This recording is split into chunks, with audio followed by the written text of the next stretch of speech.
For the purpose of this meeting, I ask all persons attending the meeting to be respectful of and considerate towards other people attending the meeting, and language and conduct at the meeting that could be perceived as offensive, defamatory or threatening to a person attending the meeting or listening to the recording is not acceptable. So it has changed. Okay. We acknowledge the traditional custodians of the South East Nation, the Malacca people of the Yorn River and the Liliquani people of the Far South. We recognise their continuing connection to land, water and culture, and we pay our respects to their elders past and present. Tonight we have Councillor Armstrong, Councillor Jessup, Councillor Robinson, Councillor Gibson, Councillor O'Neill and Councillor Mozak. Chief Executive Officer Lockie Krantz is on leave, and we have the Director of Community in Place, Lyle Ground, acting as CEO tonight. Would you like to introduce the staff? Thank you, Mayor. We've got General Counsel Matthew Grimsey, Director Infrastructure and Assets Frank Chen, Acting Director People and Corporate Services Raylene Watson, and our support staff we have Innovation and Technology Project Officer Connor Watson and Executive Assistant Olga Bath. Thank you. Attendance or non-attendance. Toby Thorpe, Councillor Thorpe, is an apology tonight. We have no leave of absence and there is no absent tonight. Councillors, does anyone wish to declare an interest in any of tonight's agenda items? Yes, Councillor Jessup. Mayor, I'd like to discuss a potential perceived conflict of interest with the Whale Point expansion 10.00726. Thank you. No, that's fine. Councillor Robinson. Mayor, same potential perceived interest in 10.1, the Planning Authority item. Thank you. And you'll fill them out and give those to Olga? Done. Done? Well done. No one else? No? Good. Confirmation of minutes 4.008/26. Do I have a councillor to move a motion that the minutes of the ordinary meeting 29 July 2026 as circulated be confirmed? Councillor Armstrong and Councillor O'Neill. Does any councillor wish to report any changes? Yes, ma'am.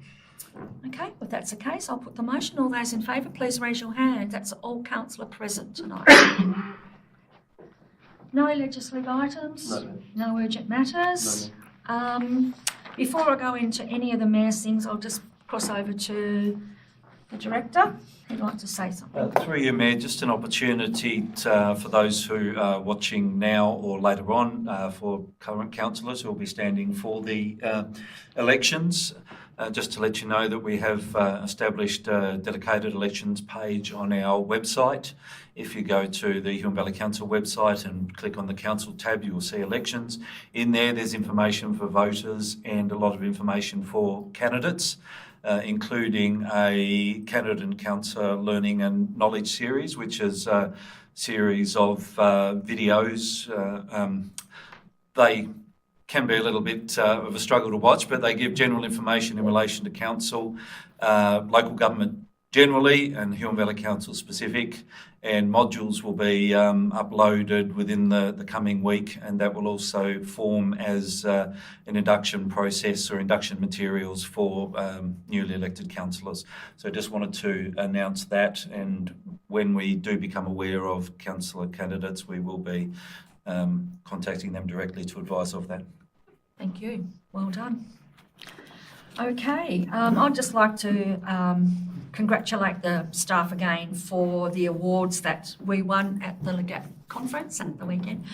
Last week it was, our first one was the last one was a showcasing innovation award for our livability framework. It's a first of a kind approach in Australia that puts the community's voices forward in their decision making. So that was a very nice thing to win. So congratulations to all the staff that contributed to that. And we also won a recognition for our Michael program, didn't we? Yep. Good. I don't know how many people online or here have been to the Port Ewan Pool. I went with one of the ministers this week, and if you haven't been, you need to go. It's pretty special. Actually, it's pretty damn special. I was really surprised at the quality and the work that was done really well, and it's been managed good. So yeah, well done everyone on the pool. I went to the Tova School yesterday to have lunch. Did you go to lunch today, Amy?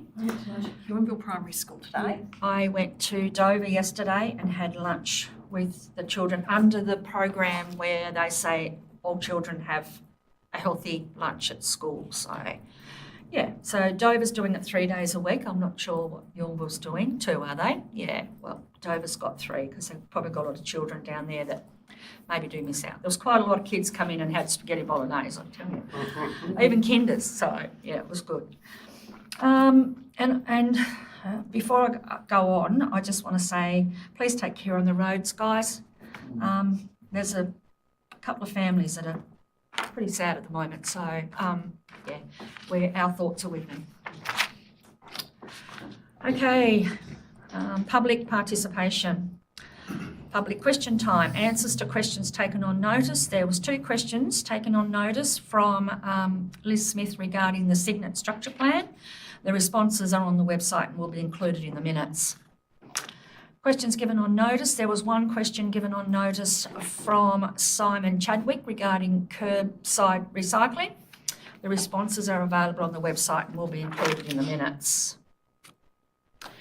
Questions without notice. There was 1 question without notice emailed in for tonight's meeting from Jenny Camber-Smith regarding Grove intersection, and so the response is available on the website and will be included in the minutes.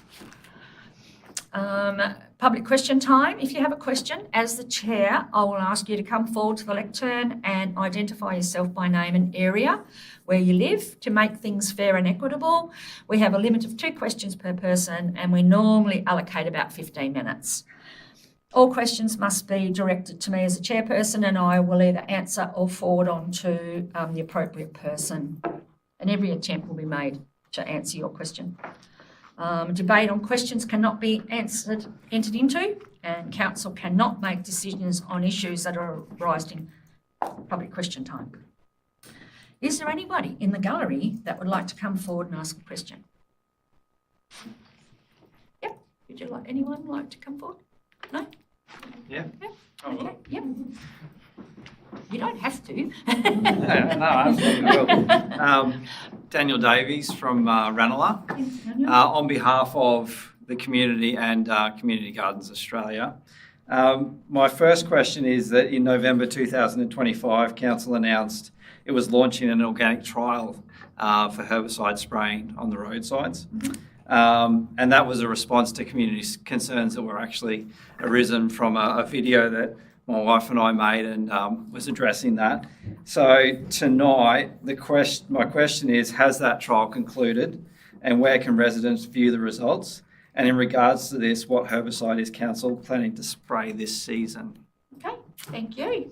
I'd like to, and can I pass that through to you, Fred? The first question, yes, Council conducted a trial using organic product called Slasher and Franklin and Signet area over the last probably 3 to 6 months.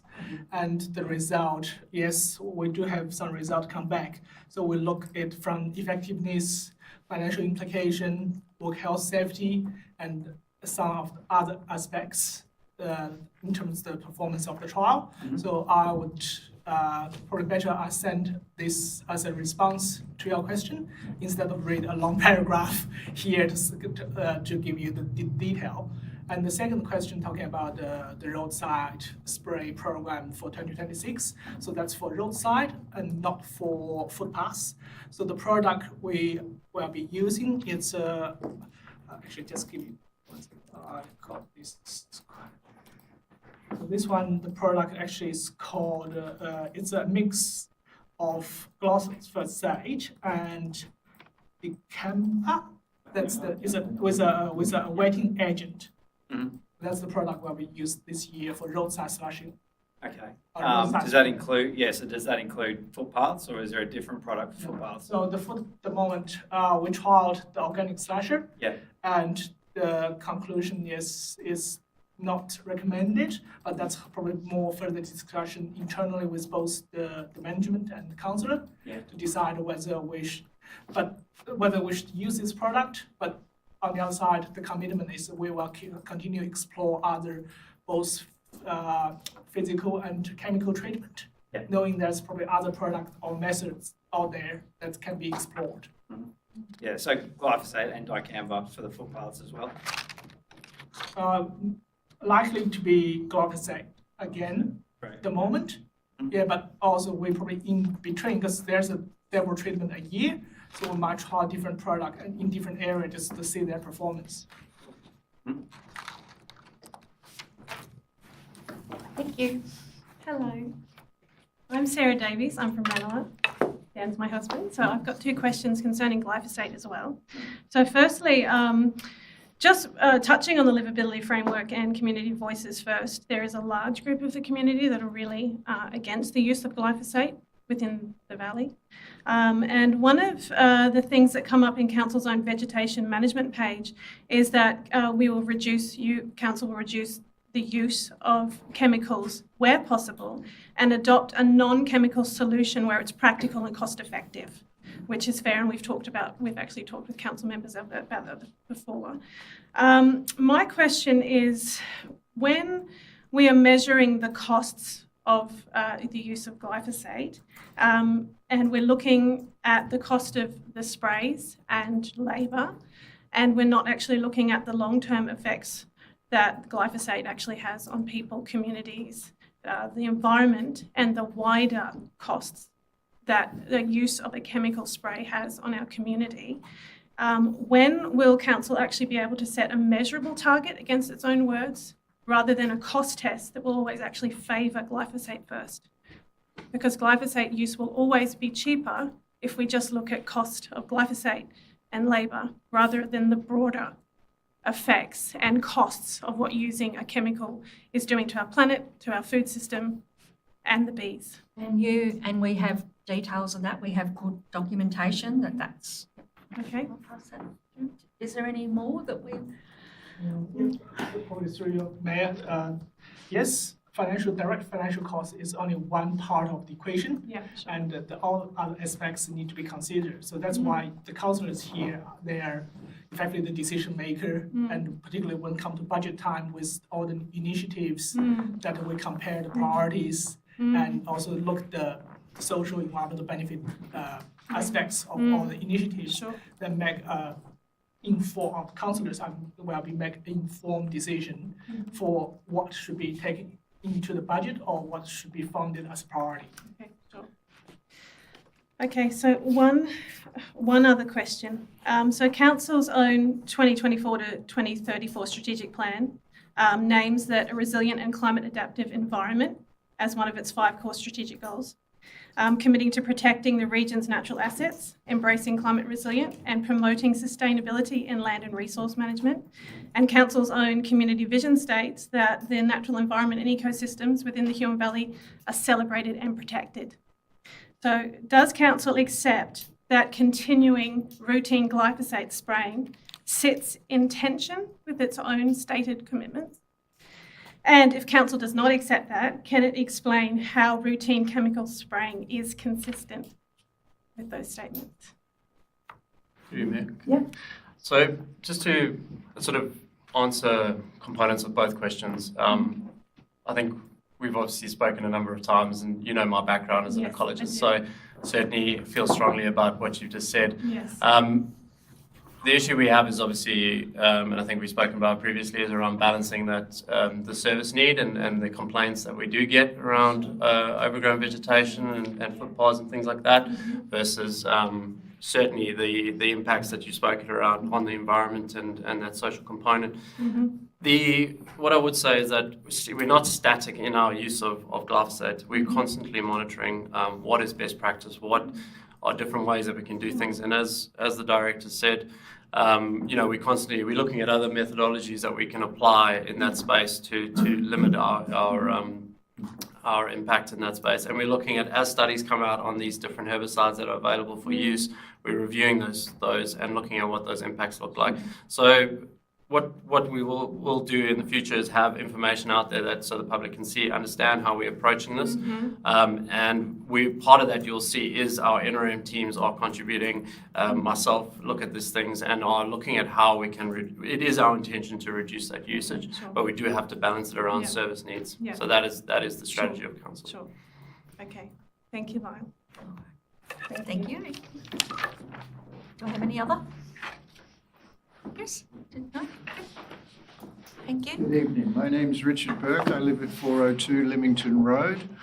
I would like to address this question to the Huon Valley Council councillors. Are the Huon Valley Council councillors aware that there is a massage parlour, or known as a salon de beauté, operating 5 days a week on Leamington Road, Leamington, just 4 kilometres from Cygnet? Why is this so? How has this been allowed for such a long period of time without council action? Surely this business cannot be compliant with Huon Valley Council's planning scheme when this business advertises itself, is shown on Google Maps, and yet is operating on residential zoned land. I respectfully request that this business at 400 Leamington Road be permanently closed forthwith. Thank you. Thank you for that. Do For you, Mayor? Yep. Yeah. What I will say is that I appreciate the details. I think I've got enough here to go and have a look at the specifics of that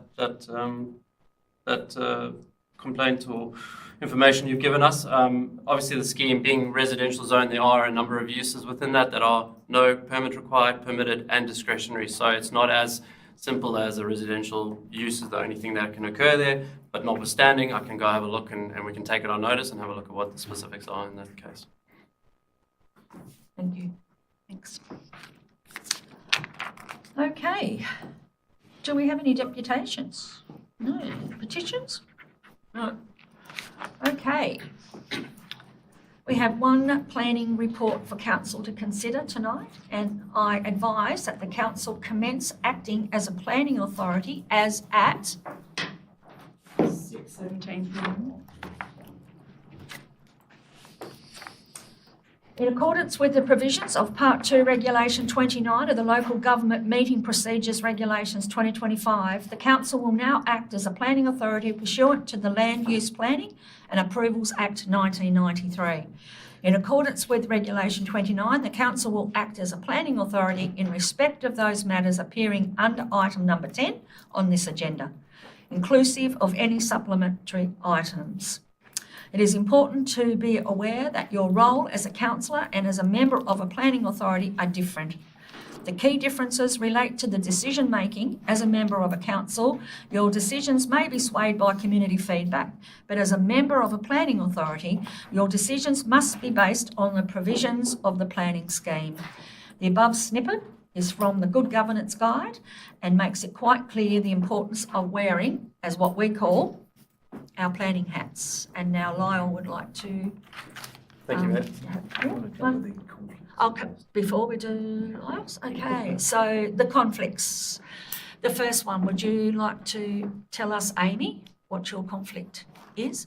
I've emailed all councillors. I work as a forestry consultant, and in November 2024 finished work on an FPP on one of the titles to remove pines for the applicant or landowner for the project. Yeah. But I'm not related to the project in my judgment. Okay, so what's everybody's thoughts on that? I have no issues at all. I think that as long as it's put out there, and yep, Happy? no issues at all. I'm fine with it. No expectation of ongoing role unless that plan were audited. I'd have to respond to that, but yeah. Thank you. So in other words, you're fine. Mr. Jessup, councillor. I've just been writing up my form as we've been working here. So I own land nearby the development. So 2 of my titles, which I'll circulate to people if they want to know, it's 124933-4 and 124934-6, sit along the Huon Highway either side of Whale Point Road. So I'm there. Then there's a bridge. Then there's the riparian reserve that runs all the way along. And then there's the old pulp mill. And then 500 metres up the road there is the development. So I don't directly abut the property, but I could throw a small stone over to it. As I said, the actual development is on further titles further up.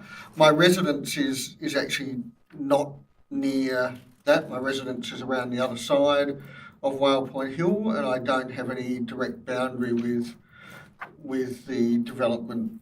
I have a pastoral company that owns the land between me and the development. So I don't see any. So I suppose potentially it's a pecuniary interest according to this, because I own land, but I don't see how it would have any direct impact on me. Okay. Round. Anyone got a problem with Councillor Jessup staying in the room? No, that's fine. Thank you. Does any of your access rely on any of the land subject to this development?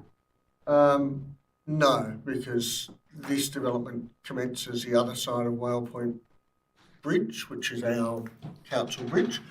So I'm on the other side of the river, the highway side of the river. All right. So you're fine. Yes. Thank you, Mayor. I think it's a fairly common thing for us to be having knowledge of development applications and whatnot. We all work and we all live and we all sort of, we're all sort of in the Huon, and I think We normally have Councillor Thorpe go out, but that's because he has a family member. so as long as there's no, exchange of money and everything's rigid, I think we're all good. No, there's no. No leaseholds, no nothing. Well, there's certainly no indication on the plans that anything crosses my land or influences my land. The water it relies on goes straight up Whale Point Road, which is a council road. So At one time or another, we're all going to be having these little things, I think. Okay, so you're right. just to be safe. Yep, thank you. Okay, I'll pass over to you now. Thank you, Mayor. Just given the complexity and the significant amount of pages that comprise this planning application, I just thought it would be good to just give a little intro to it. So just in terms of what the application is, Huon Aquaculture is seeking to intensify and expand its onshore salmon nursery at 85 Whale Point Road, Port Huon. It's got two parts to it: an increase in the standing biomass of the existing facility and an extension of a second nursery building housing a new recirculating aquaculture system, together with a new wastewater treatment plant, access parking, fire tanks and signage. It also consolidates the two titles into one due to the new building straddling across both those existing titles. I just want to acknowledge in the lead up to this meeting, there's been some really considered and thoughtful questions that have been raised. But I do want to acknowledge that many are sitting outside of what the Planning Authority can consider tonight, and I think can be further explored by us as a team, as a council team, at a later date. What is before the Planning Authority is a level 2 activity, with large parts of the application exempt from the Tasmanian planning scheme and assessed by the Environmental Protection Authority. The Planning Authority are limited to considering 11 performance criteria across 10 clauses covering the use itself in the general industrial and environmental management zones, the consolidation of the two lots across different zones, including servicing of those consolidated lots, building heights above 12 metres in the rural zone part of the site, the size of the signs, the car parking numbers and pedestrian access, and the hazardous use standard under the Bushfire Prone Areas Code. I just wanted to give us a bit of an introduction into that before you consider the application. Thank you. Right, report number 10.007/26. Intensification of use nursery and development nursery building upgrades to wastewater systems and fire tanks with associated works, driveway parking and manoeuvring spaces. Okay, I'll refer the councillors to the recommendation of this report. Do I have a councillor to move the motion, please? Councillor O'Neill, and seconded. Councillor Jessup. Councillor O'Neill. Well, I support the motion. A lot of material there to digest, and I can admit I haven't digested it all, perhaps, but I see no issue with it. It's a great site for this development. It's got a long industrial history, and I think the industry is going in the direction that people wanted to go into having fish on land as long as possible, which is a step in the right direction. It's good for jobs and productivity in the local community. Point of order, Mayor. We should be operating as a planning authority and discussing planning matters, not But general matters. as in, what did he say? Oh, it's about, I mean, we should be talking about this in terms of the planning scheme, I believe. Isn't It's he? his introduction. But that's his opening Oh, that's statement. my statement, I'm sorry. Yeah, okay. Yep. That's it, thank you. No problems. Do I have someone else that's speaking against the motion? Yes, councillor. Look, I've already discussed this a bit. The building spans two zones, general industrial and rural zones, and the rural end of the building should meet the 12-metre maximum building height. It doesn't. It's 13.6, about 1.6 metres over the limit. So it has to be assessed in accordance with the performance criteria, which states that the building height must be necessary for the operation of the use and not cause an unreasonable impact on adjoining properties. There was a number of representations about the visual amenity, and it's unclear to me whether they are adjoining properties or not, and maybe the director could clarify that. But even if it doesn't cause unreasonable impact, it has to be justified for the necessary operation of the use, and there is no section.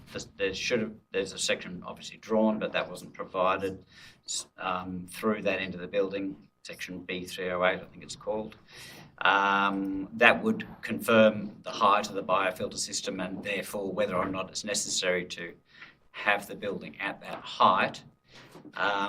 So I can't, without that section or without some confirmation that the biofilter system requires that are not, very extraordinary high height, I can't see how we can approve it. And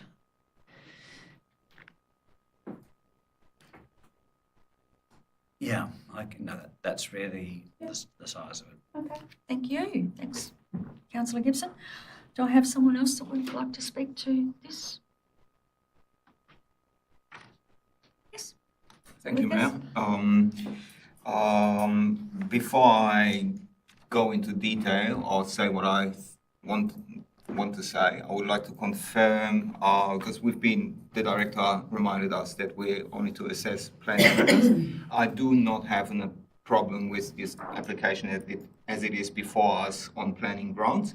But my question would be, before I go any further, is can I fall back onto 51, let me cite the correct legislation, on section 51(2)(a) of LUPA, which provides that in determining an application for a permit, a planning authority must seek to further the objectives set out in Schedule 1. And then when I may cite Schedule 1 of LUPA, is the objectives of the resource management and planning system of Tasmania are to provide for, I'm missing my paragraph, to promote the sustainable development of natural and physical resources and the maintenance of ecological processes and genetic diversity, to provide to encourage public involvement in resource management and planning, to promote the sharing of responsibility for resource management, and then in clause 2, sustaining the potential of natural and physical resources to meet the reasonably foreseeable needs of the future, safeguarding the life-supporting capacity of air, water, soil, and ecosystems. This would allow me to comment on issues, that's my understanding, that are outside of my remit as a planning authority to assess the planning application. Can I use 51.2a to note a few things of concern that are not relating directly to any clauses of the planning scheme? Through you, Mayor, that's an ultimate call for the Mayor. Ultimately, you have an opportunity to speak in relation to the development application, whether or not you vary from what is a potential discretion that you can decide upon to other matters of concern. That is your choice. That is part of your speaking time, I suppose, is the best way. So if you've got those concerns, you have the opportunity to raise them. Okay. The Mayor may not permit discussion on them by other councillors, for instance, but there's certainly your opportunity there. All right. Thank you, General Counsel. Okay, so the concerns that I have are based in the exemptions that the Director pointed out, shift a whole lot of the assessment into EPA's responsibility. Reading 51.2c, I must also take into consideration the matter set out in representations, and looking at the representations that have been set out, the majority of them fell into the exempt codes, being Code 7, Natural Assets, and Code 9, Attenuation.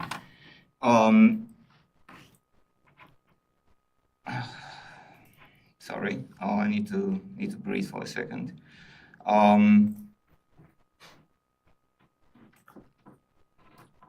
So those two exemptions basically moved the entire assessment out of our responsibility, and the EPA looked at it.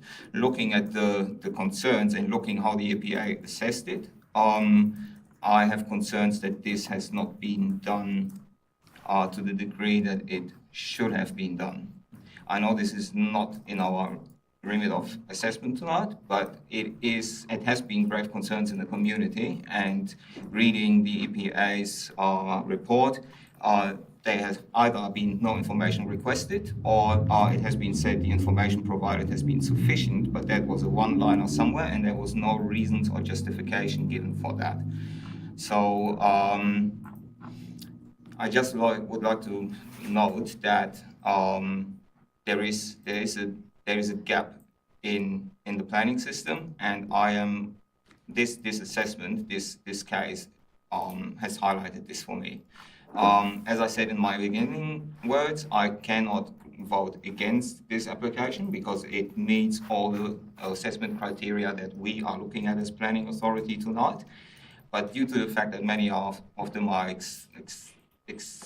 exempt, I need to note the concerns of our community have not been addressed in the EIR report. Thank you. Thank you. No problems. Okay, do I have any other?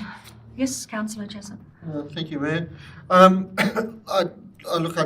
thank the proponents of the proposal for keeping me awake a couple of nights with the 2,000 odd pages of information, and certainly, there was a lot of detail, as Councillor Rorschach says, much of which is not directly related to our legal remit, if you want to call it that.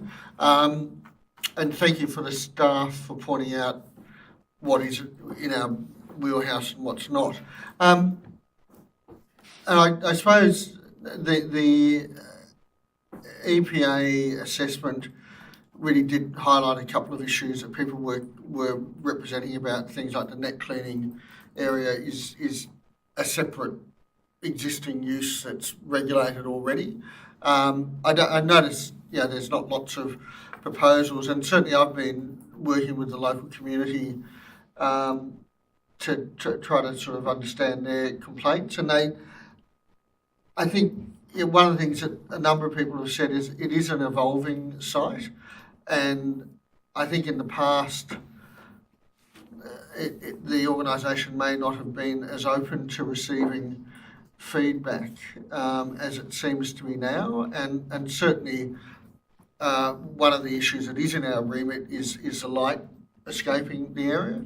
And certainly in that net cleaning area, there were a number of community complaints, but through putting them in touch with the right people in the organisation, I think they actually did do a lighting audit and change significant amounts of the lighting. So, yeah, from my perspective, it is an industrial site. There is going to be uses, sometimes they conflict with what residents think should be happening there.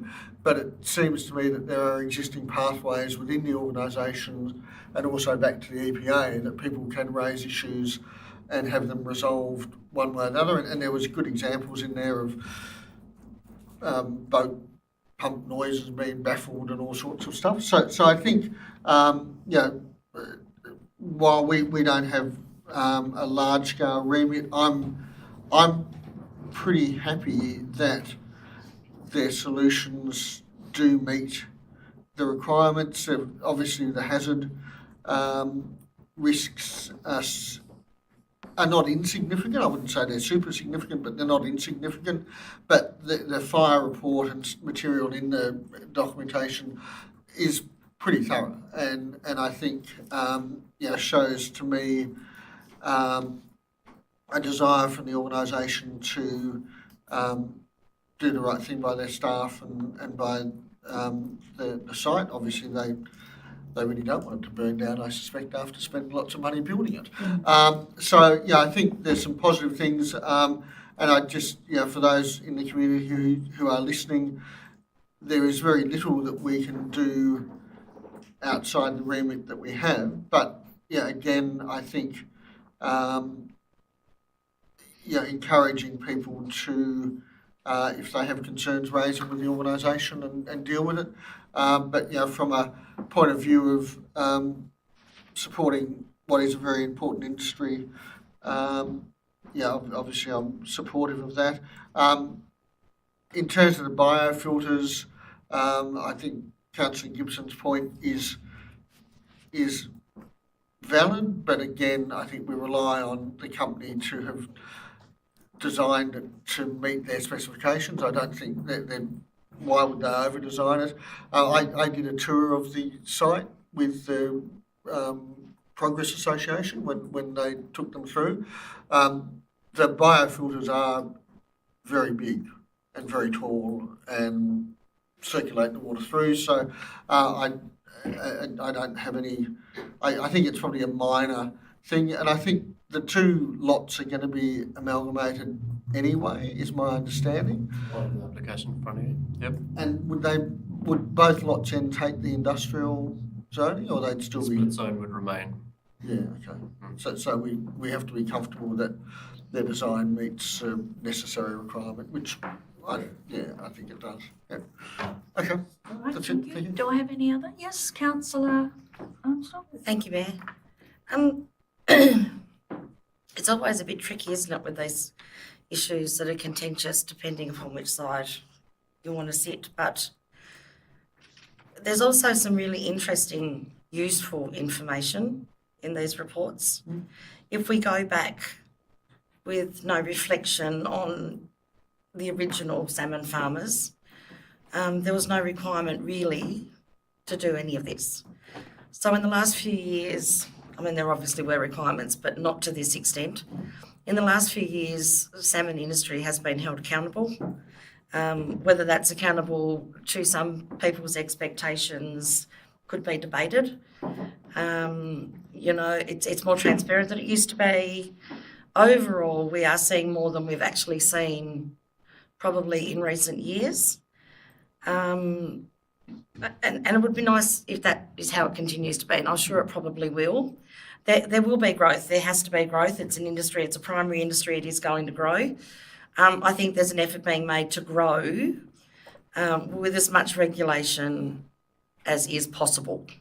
So, I'd like to thank them for their very detailed report, which I don't think I waded through as thoroughly as, because a lot of it is more up your alley probably than mine, but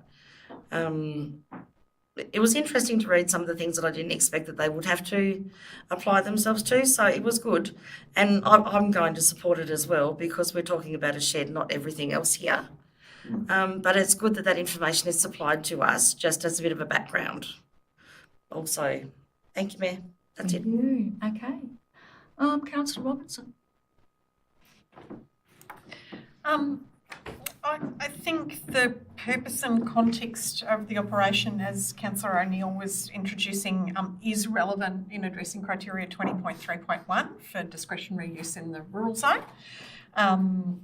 Criteria D considers whether it is appropriate for a rural location and does not compromise the function of surrounding settlements.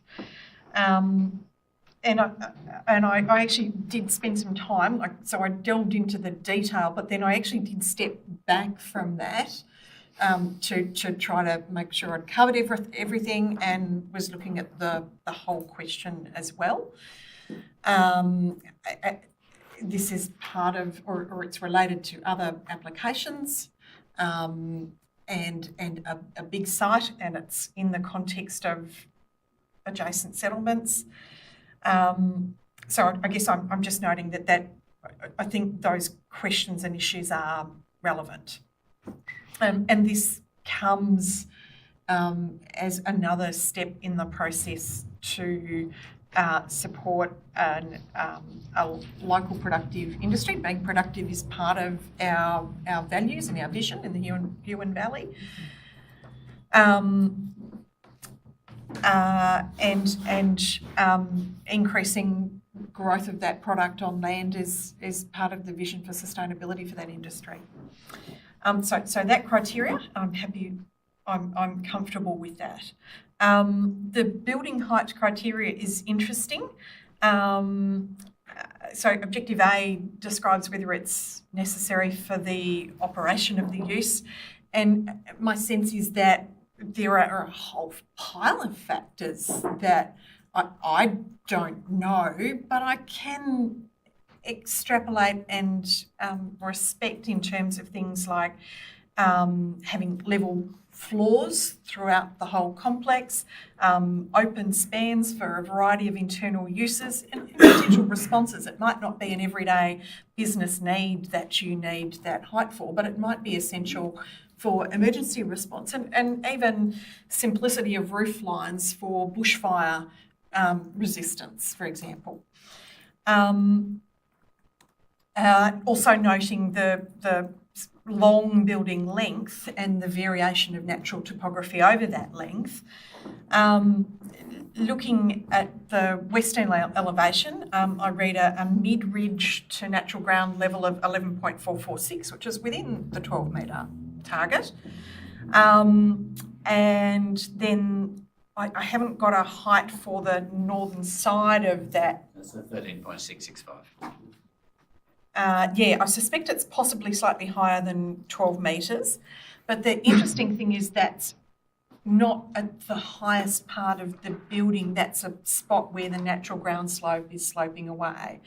And we're talking about natural ground slope as the ground slope on site at this point in time, which is not necessarily where so it's a step by step. This is a former industrial site, so that's not necessarily a traditional ground surface. And it may not be the finished ground height after the operation. It refers to natural ground, so it's whatever the ground Yeah. is originally. But again, looking at the objectives for that part of, so I like to refer the technical prescriptions back to why are we asking this, why are we demanding this? And so 12 metres is a bit of that's a scale limit. But if we're a little over that on the lower side of the building so I've got to look at the big picture as well as one corner of the building. And so if the higher ridgeline on that elevation is actually within prescription, and then the lower corner, because the ground's sloping away from that, but it's actually still lower than the highest point of the building for the visual impact from much further away out in the community, then that's another part of the criteria that I'm thinking through. So I'm looking at all those elements of the picture, and I'm comfortable again with that. And I did a bit of digging because again, why are we assessing against rural zone here? I guess the proponent could have applied for a zone change for that western part. That would have necessitated taking the proposal through to TPC hearings.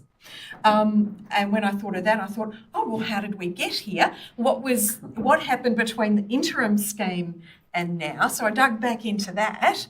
And that western title was actually originally proposed for landscape conservation zone in council's draft LPS, and in the 35F response to the draft to representations by Huon Aquaculture, where they requested rural zone, or represented for rural zone. Council at that stage in the 35F report held the position of no change required. So that's, and then obviously it's been through TPC hearing, and TPC have made a decision to change that to rural zone. So general industrial wasn't on the table at that stage, but a much more restrictive zone and set of constraints was.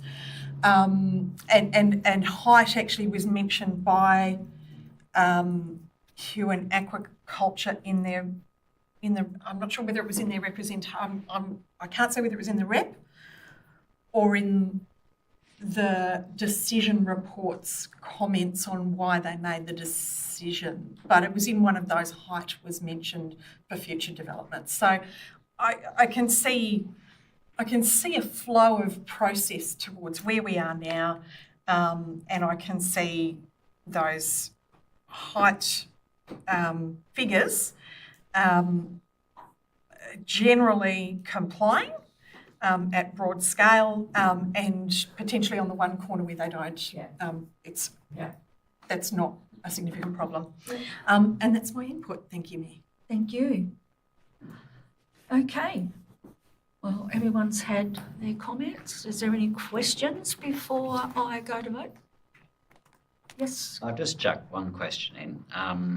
Because, I mean, if that section of the building was dropped by 1.6 millimetres, it would present a fairly decent saving to the construction costs.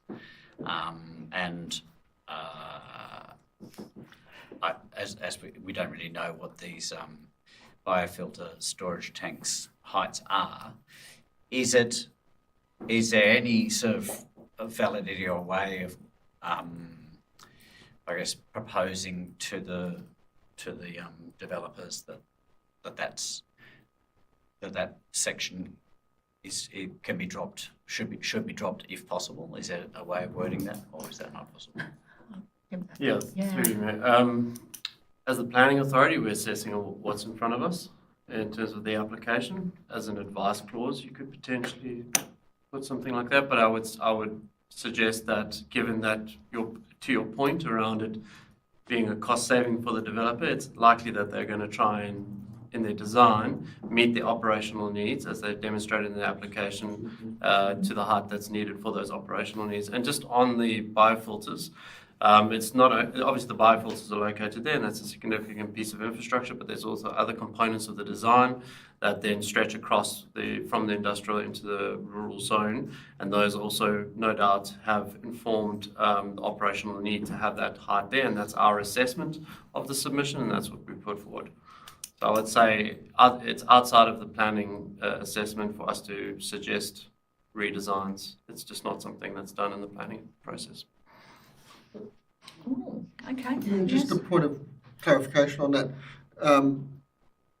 I never quite know which distances or heights are firmly set in the planning scheme, because it seems to vary for everything. So like offsets from a boundary are set and you can't vary them, and there's no way you can build a house either side.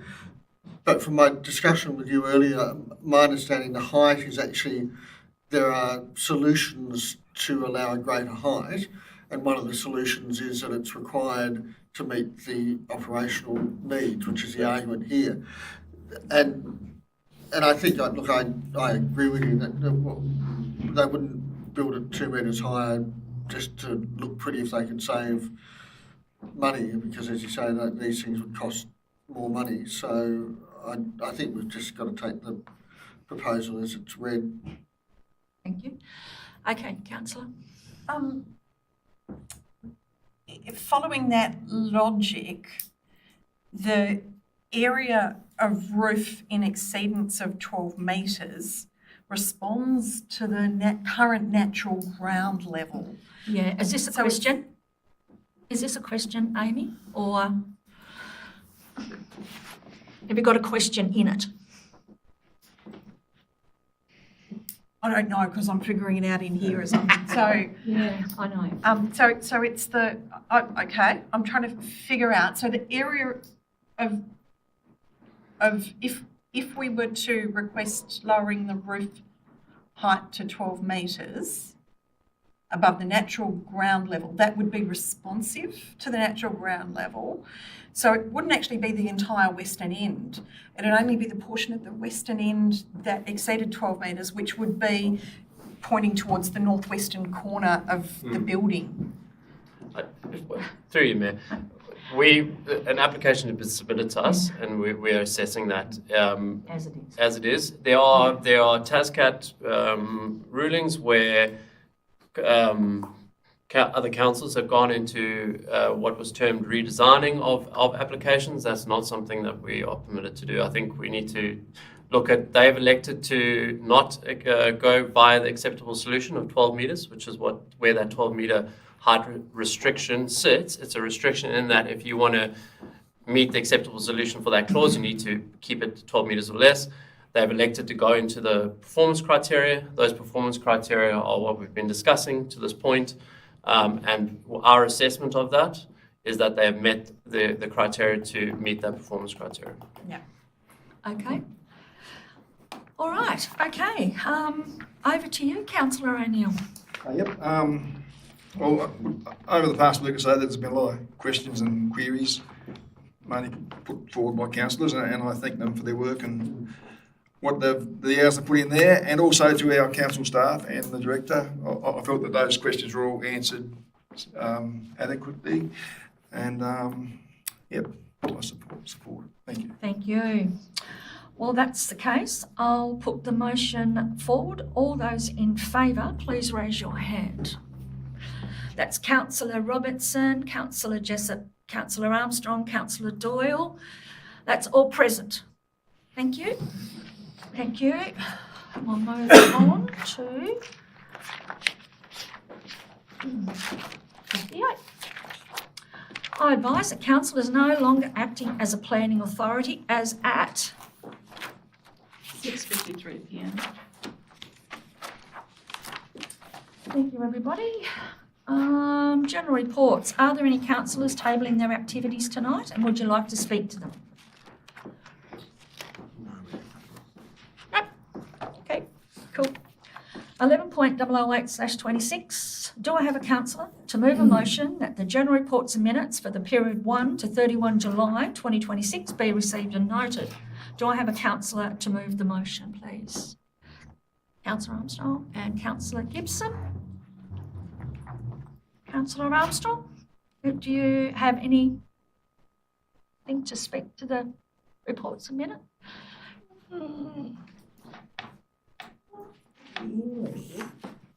But I did actually have an experience on Monday that was really quite pleasant and probably should be mentioned about our medical centres. I actually haven't been to the Dover Medical Centre because I haven't had a doctor for 3 years, which was interesting because they said I was a new patient, but I'm actually an old patient. But anyway, it's Schmicko is what it is. It is Schmicko. The staff are lovely. The doctors are wonderful. And I would encourage people to, check it out. Well, the doctors are between Geefton and Dover, so they're the same. And it's just really pleasant now to be able to, get an appointment. I mean, I know that they're restricted and everything else, but there was so much negativity surrounding that for a little while when it all kind of hit the skids. But I think it's much better than it was before. And I think congratulations to everybody involved, because it was a very stressful period when we were trying to get them up, and I'm looking at you. But I was just very impressed with it, and I think it was worth all the drama. So there we go. Pat on the back to you, Lyle. Not only me. No. And everybody else. Yeah. I think Andrew's done a ton of work, hasn't he, 100%. in that area. Okay, do I have anyone else to speak for the general reports? Or? Does this include the GM delegation report? 11.313? No, that's next. Tell me when we get that. Do I have? Yes, Councillor Gibson. I've got a few things as usual. 2172. It was exciting to see the $50,000 that's there for the timber sorting yard in Southbridge. I think that'll be great, diverting landfill from. That's up to waste, isn't it? Yeah, that's really good. In the environmental sustainability, I saw the photophthora being mentioned. I wondered what's being done in that area. I mean, I'm aware of it when I go bushwalking, but I wasn't aware that it was a problem, too much of a problem in the Huon. So I guess the extent and what should we be doing about that would be interesting. I have questions around the livability framework in Geeveston. That's my main question, which is I'm concerned that if we just publish the survey priorities and consider that to be closing the loop, that's not going to be sufficiently encouraging to community members who have committed time to be involved in it to keep going. And I think this whole livability framework is all about how council and the community work together. I do understand, because the key requests were, which I understand why they're there, were health services, affordable housing, good job prospects and public transport. Now, they're all big asks for Huon Valley Council to resolve immediately, but if council just says that these are outside our sphere of control and so we're not going to do anything, and considers closing the loop to be publishing those requests, I think we're going to fall way short on our livability framework. What's the real potential of it? So I guess. Just Geeveston? You just worried? Well, that's the one that's being done. That's the workshop that was done, and that's what's in this report. I mean, it's an unfolding thing. Obviously, it's a methodology of working. Yep. So, I guess my question is, when things big things like that keep surfacing as the key elements that our community want council to work on, I think we have to continue, in some ways, continue to work with our community on those issues. Otherwise, well, I think they always will with transport, won't they? Because circular economy is always going to keep that in our front of mind when they're doing things like. Yeah, that's advocacy. I guess. Well, how can we fix it? How can we fix public transport? Well, like this, the answer to the government, you wouldn't get a very good answer back because there's no money to do it. But no, but there's lots of things you can do with car share, working with community to set up community buses, getting grants, advocating, there's a lot of things that can be done. And if you feed enough people to the node of a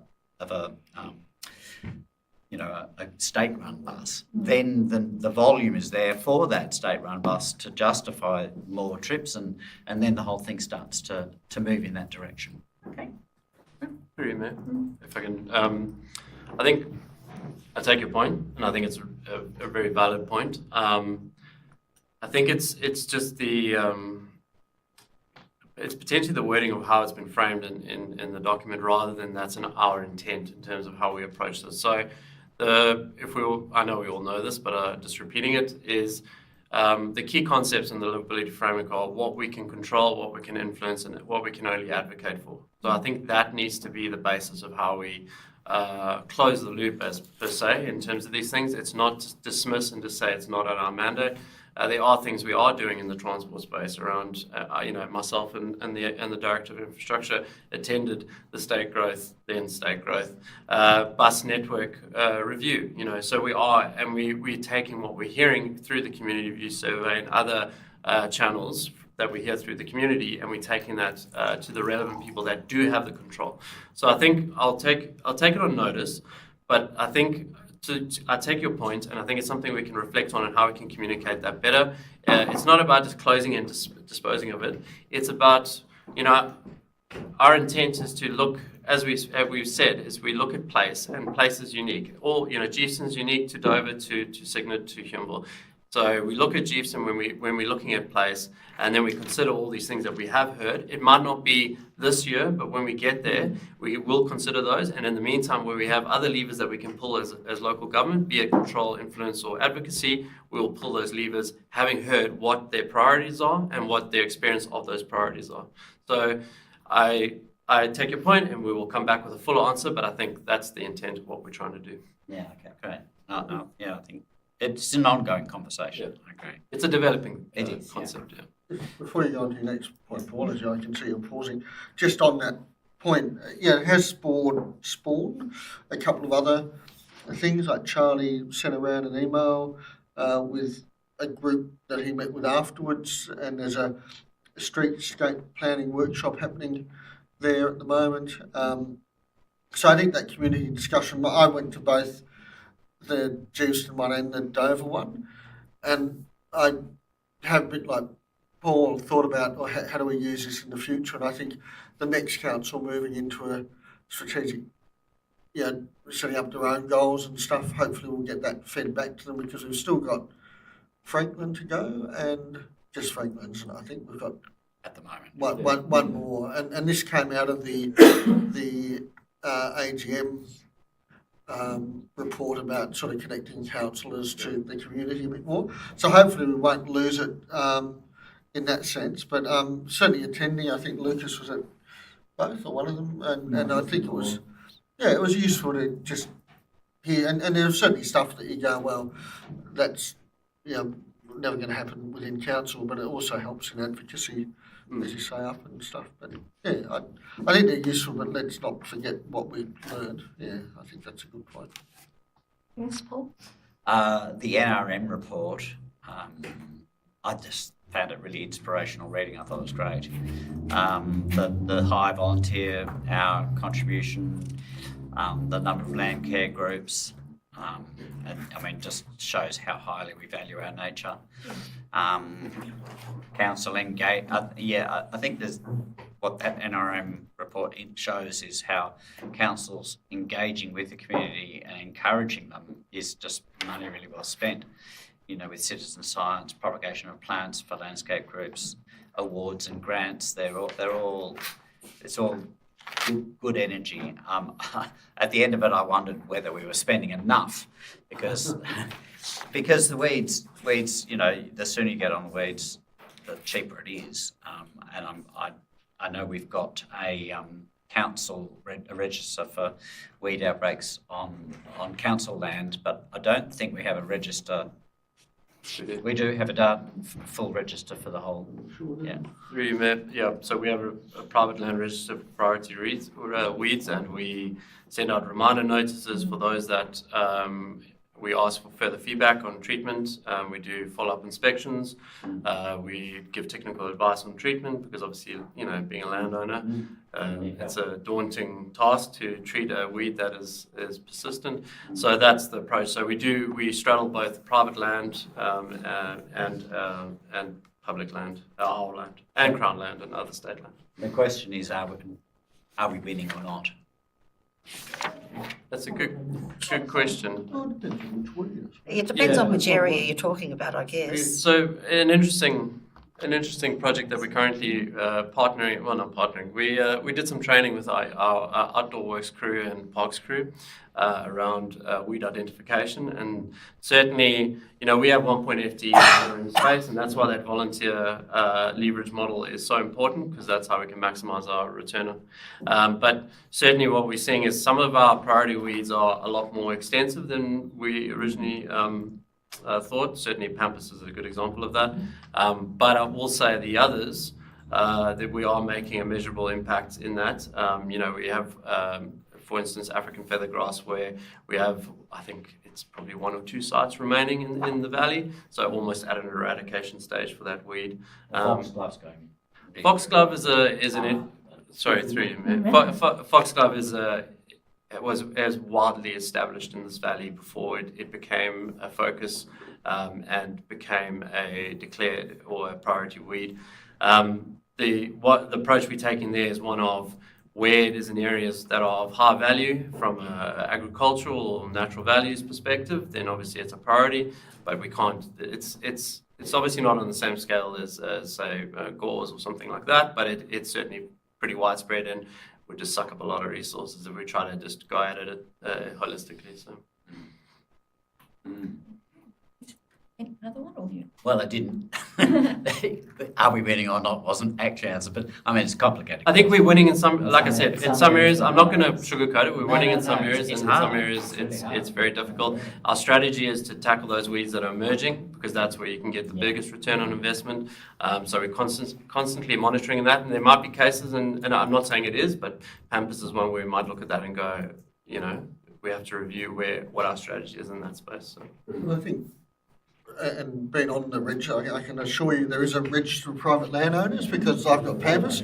And I think last time, a couple of meetings ago, you'd sent out 30 or 40 letters. And yeah, I still look at it, and I just noticed in the previous DA there was comments about Pampas grass being on the site on the other side of the hill. So I think just that reminder prompts me to look around, and like Spanish Heath is the other one I hate, and that's popping up on my place now, stuff. But I think this, the private landholder stuff is a good reminder. Unfortunately, I think all my Pampas grass is on Crown land, which is nice. We certainly approach the Crown just like we do private landowners. So. Yeah. Yes. Oh, you've finished. Yeah. Thank you, Councillor. Noting that we can't take credit for all the volunteer numbers, because we're not really responsible for Mat Syker Island and Macquarie Harbour, which bump us up through some dedicated, but not our influence. But I'm interested in the NRM and the environmental data, and there's some detail there. But my question is about how that relates up to some more strategic purposes. And I think there's an accepted situation that we can't do everything, and the need only increases, particularly when you're talking about biosecurity, and I will ask about bird flu. But so lots of detail here, and there's the comment in one part of the report about community-led actions, which is really important, and we're recognising through how we work on livability that we can facilitate, but we can't necessarily do the supporting and the doing. But that's where working in with other parties, such as NRM South, as a lead organisation for environmental prioritisation in southern Tasmania, is really important. And it's worth mentioning that their AGM is scheduled and will happen before our next council meeting. So I'm hoping that staff from council will attend that, and I will. Did I invite? But how do we, so seeing some demonstration of how those priorities are coordinated in with some of those higher level strategies. We've got NRM South, who I think have done some really good work on considering and prioritising there. We've also got State of the Environment reports for Tasmania. And it's kind of great when you look at that we're actually in a pretty good position in the Huon Valley. We can grumble about our foxgloves and Spanish Heath, and we should, because we should always strive to do better. But that's where I've said year after year, looking at the grants process, I want to see 3 times as many project proposals as the funding that we have available, so that the community's really saying and demonstrating to us, hey, we need more support, we need more funding for this. But that's not happening. So I guess I'm saying I'm still seeing a disconnect between the detail and the strategy. Can I ask, like, what are we doing to better coordinate there and ensure that the strategy is leading, guiding, driving that on-ground action, so that it's community-led and community, I'd argue rather than community-led, maybe community-owned actions. Yeah, that might be. Like a sense of stewardship over, this is my foxglove patch, and as a community, I'm going to coordinate and work together to tackle and eradicate this. I love to live in the world in your head. It's perfect, but we don't really live in that world all the time. But yeah, no. So the question is, what are we doing to get that coordination between strategy and action? Yeah. Go for it. So I would say there isn't a disconnect in the strategic to the actions, and that's demonstrated. So Council will recall that we archived a number of strategies and master plans and things like that that were sitting on shelves, for want of a better term. As an approach for Council, we've gone for an integrated strategic planning approach. So we have a strategic plan as a Council, we've got a term plan, and we've got an annual plan. And that's where, as a Council, we are articulating our strategy, our approach in the space, noting that these things cut across a number of different themes and strategies and objectives. So it's not, and that's why we haven't just got NRM on its own. Everything is integrated into these plans with a livability framework lens over the top of it. So that's how we demonstrate what the strategic intent is in that space. And I will say that obviously we'll have a new council come November.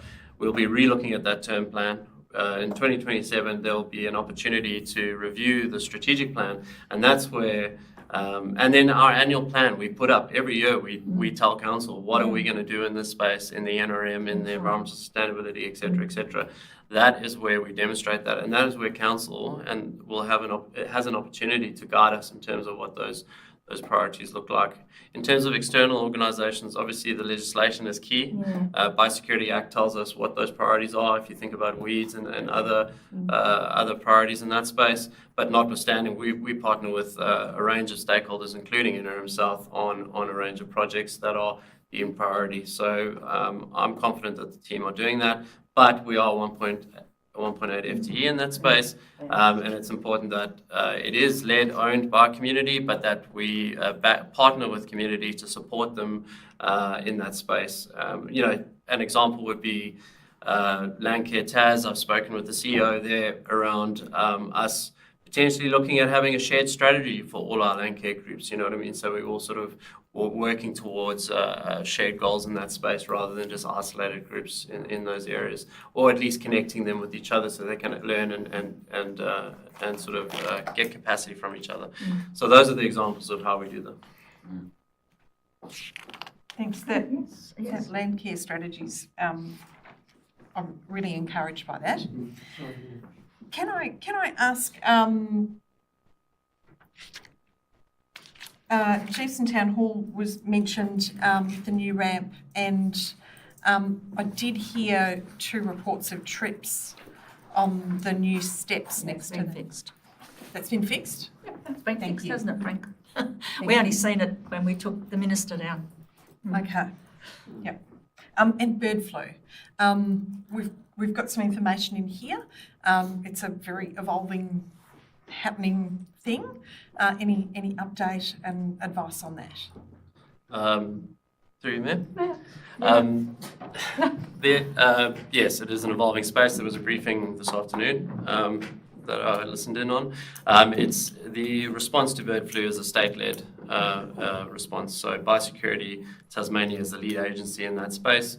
Notwithstanding, we are prepared as a council to do what's within our mandate, within our sphere of control. So we have a working group. We've got procedures for customer service. We've got procedures for waste management. We've got procedures for outdoor crew. We've got PPE and things like that. So our focus is on our land and incidences and things that occur on our land. But also our responsibility is to connect community and other stakeholders with the lead agency being Biosecurity Tasmania. So you can find on our website, we've got a whole page there with all the information and links to the relevant reporting channels that you can report concerns through, or incidences or potential incidences. That goes to Biosecurity and they will then respond. The information coming out from Biosecurity so far has been good, and as we know, most of the cases to date are in the north, in the northwest. But we continue to be vigilant and monitor.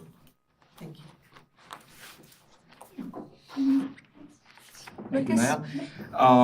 One short thing on the planning statistics. Very refreshing to see that there have been 2 applications where visitor accommodation is converted back into residential use. We always often complain about too much visitor accommodation in the context of housing and unaffordability and availability. So good to see that a few are going backwards to residential use.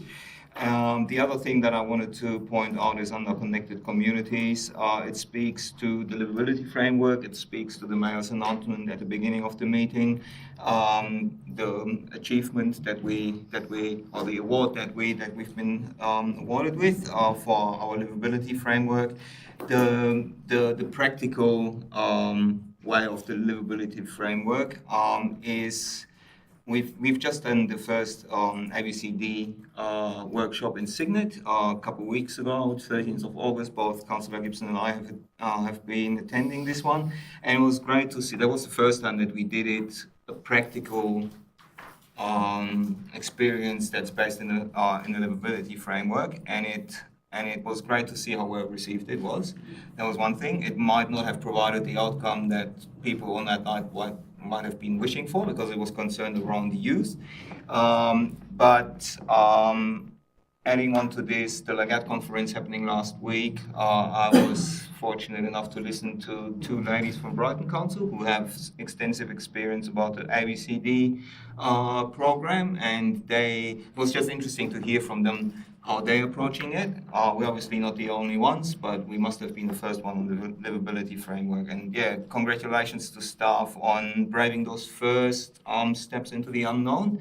And yeah, looking forward to see more of this. I think that was it from my end. I don't want to repeat, so that's me on the general reports. Thank you.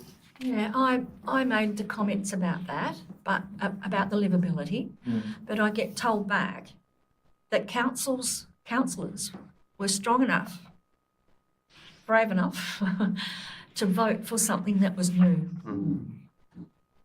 You know, it was a big ask. It was a chunk of money to do the livability, but here we are getting an award for being the first ones in Australia to really do it the way we have. So well done, not just to the staff, but for you guys for all, thinking it was a worthy thing to do. So, okay, yes. So, thank you, Mayor.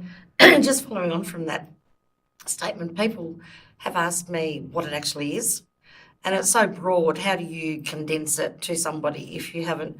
So I've just described it as sort of like a massive, great big census for the Huon Valley, which encompasses where we've been, what we've got, where we're going, how we're going to get there, and just sort of touched on bits and pieces, which brought me back to Councillor Gibson's point about the transportation thing, which comes under the livability thing, because the transportation needs are often because people are living out of an area where there is public transportation. So like in the future, does that mean that we potentially move them closer? Well, that's what the urban. This is the thought process. But in the meantime, because that's going to take some time and some organisational issues, Where is council's position on people just driving people to places? Like, do we have a position on that? What do you mean, like picking them up and Like taking picking them up and taking them places? I know if there's payment, they're supposed to have taxi cab licences, and I'm not sure how that would affect insurance, but how far does council delve into this, or how much of it becomes just community helping community? You know, I don't think that we should actually be getting involved too much in that. I think that we should be advocating for neighbours to be helping neighbours, and Well, I think that's what we have with, yeah. Yeah. but the conversation comes up constantly that council needs to do something, but I actually don't think council, it's not our remit to do that. Correct. But do we have a thought process? Like, if I was driving, you know, Mr. Mark to a doctor's appointment and we had an accident and he's not a councillor and neither am I, we're just people in a car, It wouldn't come back on. it wouldn't come back on council. Exactly. So it's actually nothing to do with council if people were helping people. Unless there's money involved, But even it's just people giving people a lift. You know, so insurance would still cover that. So do we need to get the word out that it's okay for people to give other people a lift? Through when the fuel price first started kicking off, we actually did some media release, Yeah. multiple media releases or Facebook posts about tips and tricks, and one of them was, hey, have you thought about carpooling? Have you thought about chatting to your neighbour or giving them a hand? So again, you're 100% correct. Livability framework is about we can't do everything. Well, we used a couple of years ago when we travelled to Hobart for work. You know, we never took one car. So And what we can do is plant that seed and go, hey, have you actually thought about this? Because you know, and even if we get a few people on board, and then we keep driving that sort of those ideas and pushing those sort of, because we want community to, you know, the community That's needs to correct, use and let those it grow. solutions for their issues with us. The only problem is with that, we have all accepted that we work different hours than what we did when I first started work. So not everyone does a 9 to 5 or a 9 to 6. Well, this is the true, problem. but there are a lot of retired people, which unfortunately is most of the volunteers, not most of, but a fair selection of volunteers are the retired folk. But it's also because retired folk have got the time to be able to help other people in the community.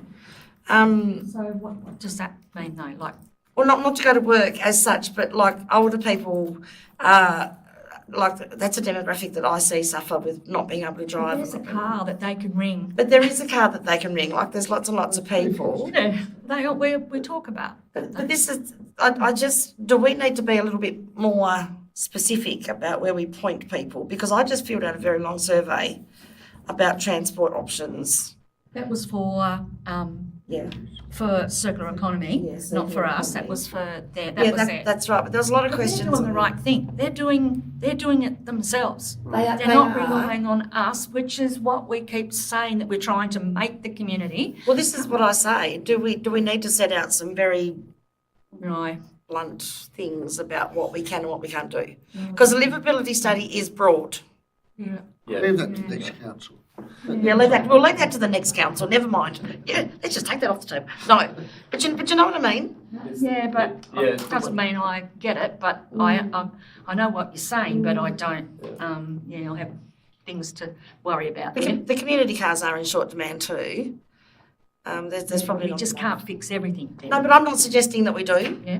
I'm just suggesting that, we just need to say to people, be friendly with your neighbour. Get them to take you in to do your Well, shopping. that's up to councillors to be proactive as well. And it'll be interesting to see the survey when it's done. Maybe we can get that presented, Very Jerry's well. survey, present it in a workshop, and we can have a look at what our role could be. And it might be better park and ride locations we can advocate for. Or No, all we're sorts not of having things. park and ride.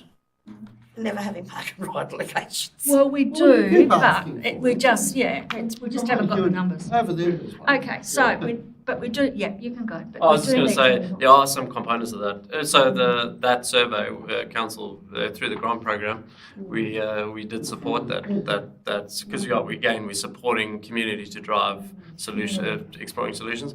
But we do have components of transport that are in our sphere of control. For instance, Reimagine Newmanville's kicked off. Obviously, one of the key things we're looking at is the bus. Yeah, absolutely. Yeah, So we're it's- supportive in that yeah. direction. So it's just about how we communicate and being clear and transparent and honest about what we can and can't do. And Because I always hear, because I spend a lot of time working south-south, you know, oh, council needs to get more buses, council needs to do this. I said, well, actually, council doesn't need to do that.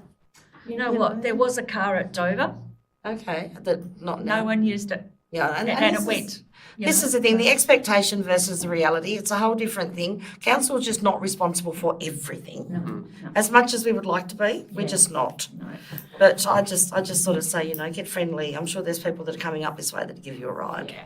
Okay, well, we probably need to move on. So do you want to close, councillor Armstrong? No, thank you, Ben. Okay, thank you.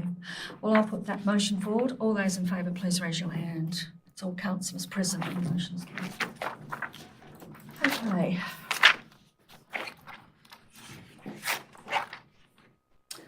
Workshops, they're listed in the paper. We had 3 in the month. 13.1, answers to questions taken on notice. There was 1 question taken on notice from the previous meeting. Councillors Westcott regarding planning processes for low density residential sheds. The response will be included in the minutes. There was no questions given on notice. Questions without notice. Are there any? Yes, councillor. There's the question from Simon Chadwick about waste collection route extensions with 50% support. Is that 50% support result from a council policy position? Yes, so what, are we, sorry, to clarify through you, Mayor, you're asking about where the results from that came, is that right? The Methodology, I think. the methodology, yeah. It was the Great Wheelie Bin survey that Yes. was the, Yeah. that gave that result. But in our response to Simon Chadwick, this is 8.1.2 questions given on notice, we said if 50% or more of respondents in an area support joining permanent curbside collection, the change will proceed. Is it a policy position? Well, I'd have to take it on notice because it sits under the CEO's, is the Executive Services branch. So it's Andrew that manages that. So rather than me take a punt, I'll take it on notice and get you a full answer on that. Okay, and perhaps the further question being, could finer consideration be given than just majority rules for respondents? And sometimes it's the truck, the It's- people.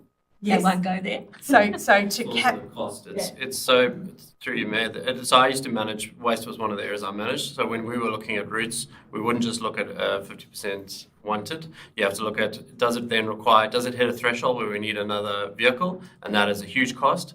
Does it is the road or the route suitable for the truck to turn around? Health and safety, is it suitable from a cost benefit analysis? Does it increase the fees too much? So there's a whole raft of things that are considered there beyond that. So appreciate that the answer hasn't gone into the details. So I'll take it on notice and we can come back with a more detailed answer on that. yeah, and I was just concerned about a situation where there might be a low level of respondents, and that reply that if 50% of Well, he's going to come back to you with taken on notice. yeah, but seeing that it might be clustered or seasonal need. Yeah, thank you. Question on community halls. So we implemented a transition process and we were going to implement caretakers for the halls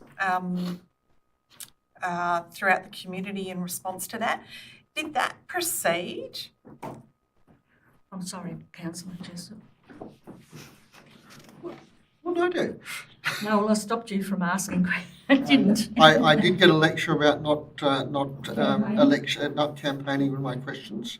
Thank you, Mayor, and I've subdued my questions. We've got a time where we have to be really, really careful that we're not asking questions that the other candidates might want to know.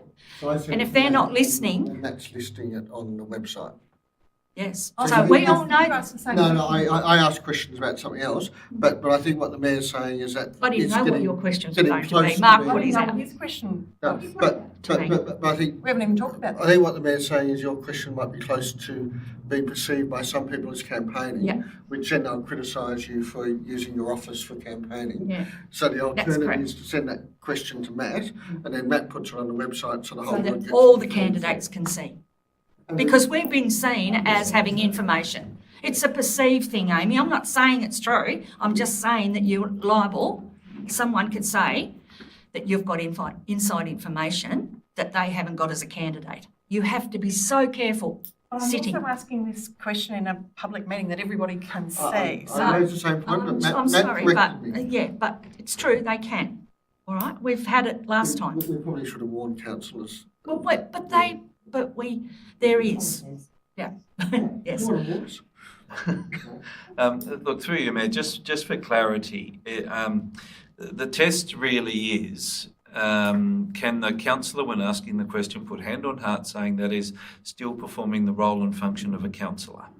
That does include, in the case of Councillor Robertson's question, monitoring the implementation of a resolution of the council. So that certainly is something that is relevant and on there. We may ask a question or just say, hey, is this come from a campaigning perspective or a constituent perspective or monitoring? At the end of the day, it is up to the councillor to ask the question. And be able to the answer it. process. Yeah. In this instance, Mayor, it's clearly monitoring implementation of a resolution of the council. I'm just telling you, that's just what, we all knew this as councillors last time. We knew that it was so hard before when we had an election. You just can't say too much at all. Otherwise, someone's watching you. okay, could I monitor the implementation of that previous council decision, please, with your question? You can. I feel like I've done enough talking, so I'll go to the director. Through your mayor, yes, that was the original plan to have the caretaker model, but after further exploring the model, seems that's one is probably due to lack of interest, two probably due to the operational difficulties. Currently, all the bookings and access managed by staff, and we have collected 12 months data that was presented in the last council report as part of the infrastructure updates. That's including the expenditures that are spent on all hall-related activities. Yeah, and a more detailed analysis or report will be presented to council late this year, probably with the new council, and them presenting the result, the performance, and potentially seeking directions as well. Thank you. Okay. You have any other? No. Thank you. Yes? Quick one, Mayor. Just following up on Mr. Chadwick. He actually emailed me very early on in our term about the rubbish collection. And I believe he was told that it would be considered or something to that extent. And then he emailed me, I think in year 2 or 3. So I sort of get his frustration a bit that this has now gone on for 4 years and there still hasn't been a resolve when it says that there should be 5 years, but it is looked at every 2 to 3 years. Are we sort of giving people false hope that we might be extending for him to still be thinking that he may get garbage collection? Does that make sense? Are you sort of hearing? I think I'd rather just continue to take it on notice, and we'll let the other responsible people And just for context, he has asked a few times over 4 years. I reckon they've probably got those. Noted. Yeah, thank Yeah. you. I reckon. Yes, yes. Thank you, Mayor. I have a question that goes back to the DA that we've been looking at tonight. I thought I would be able to ask the question within the DA section or the Planning Authority section. Because it's a narrow focus that we have to look at there, I decided that I move it out into here, into this space. So my question is rooted in what I think I have identified as a gap in the assessment. I've hinted at it in the DA that natural asset code and the attenuation code was exempt from our assessment because it's a level 2 activity. and this obviously caused that certain aspects were not addressed that should have been addressed. The EPA just decided they're not doing it. I wonder my question is, what is the process to engage with the Tasmanian Planning Office or with the relevant state department to address this potential gap? I just perceive it as one. I'm not sure if it actually is one, but I think the fact that many of the concerns of the residents haven't been assessed, for whatever reason the EPA decided not to do it, leaves, in my perception, a gap in taking community concerns serious on that matter. So again, just to come back to my question, what is the process, or is there one currently, on how to engage with the Tasmanian Planning Office or with state government departments in order to address this issue? Yeah, thank you. Thanks for that. I'll just say that, you go. So we do. So this could be, as you say, it's perceived. So we need to explore that all in terms council of looking at the specifics. Yeah. But we engage regularly. There's a number of things I'd love to see changed in both the planning scheme and just the broader sort of process around how matters are assessed. In terms of the Schedule 1 components that you mentioned there, and I think that's shared at a number of levels of government. So I'm aware that the Minister for Planning is looking at quite significant solutions and in that space. And there was a meeting with the CEO this week with the Minister and his team to look at the stroll list that's coming out and some of the actions coming out of that, and then potentially some of the reforms coming from that. So certainly we have an ability to advocate in that space and potentially influence, and we use that. And certainly if this is a gap that we've identified, and we need to just make sure we have identified it, then we can put it up. But it's something we can explore outside of maybe through a workshop or something like that. Yeah, excellent. Yeah, I mean, I understand it's the end of term, and it's very likely something that might concern the councillors next term, and their interest in that space. Just curious, because it's the second time that it happened within the last year. We had two level 2 activities assessed within the last 12 months, and in both instances, people might remember that I was quite critical of how the EPA did their job, and this was mainly based on all the community concerns. This is not a bias that I have personally. That is not a bias that I have as a party member. This is an interest that I'm following, purely based on community concerns. And I think, my suspicion is there is a gap in the planning process. And this gap makes our communities vulnerable for their concerns not being heard. Thank you for stating that. And like we said, it'd be something that all councils agreed on. Yeah. So, probably won't be me. No, look, I fully understand. so, this is my perception. Yeah. I've spent a lot of time reading the papers and looking at the EAR, just because the majority of the concerns of the community were addressed or not in this EAR report. And as a representative of the whole of the community, I take it very serious and this is not campaigning here, I hope it is not understood this way. I have been very explicit over a year ago that I'm making those remarks based on the quality of the EPA's work, in the interest of everybody in this community. That's got nothing to do with the fact that I want to put myself in a But it is your perceived. It is my perception, and I'm happy to have a discussion either with the sitting councillors, or if I'm lucky enough with the sitting councillors next term. Yeah.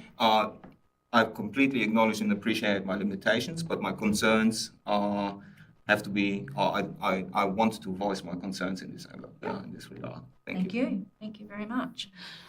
Do I have any others, or okay, all right.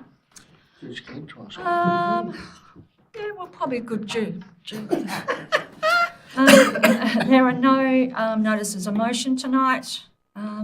There's no other reports there. Report number 15.043/26, Draft Tasmanian Fire and Emergency Service Bill 2026. I refer the councillors to the recommendation. Do I have a councillor to move the motion? Councillor Gibson, and seconded Councillor Mrozek. Councillor Gibson, do you want to open with this? Yes, thanks, Matt. I think our report's good. I think climate change is precisely why emergency management must be properly resourced and coordinated. The items in clause 40 are what we really need to do. You know, we've got to prevent events, protect life, property, and environment, and mitigate risk. They're the critical things. But our submission very correctly says that it doesn't address how this is going to be done and how it's going to be funded. So I actually feel quite confident in our council to do the job if we're properly funded. And I'm, you know, in some ways I'm less inclined to push that work off onto others because I think we would do a good job. I think fire and emergency is a national issue, and the lack of climate action by the federal government is driving the increase in and the prevalence and severity of fires and storms. So I think maybe we should put in our submission that we want the federal government to fund this work, a better funded TFES as it's now can be called. It reduces costs in disaster recovery, so it's in the federal government's interest to support a well-funded TFES. So. Well, I think also if it's properly funded, that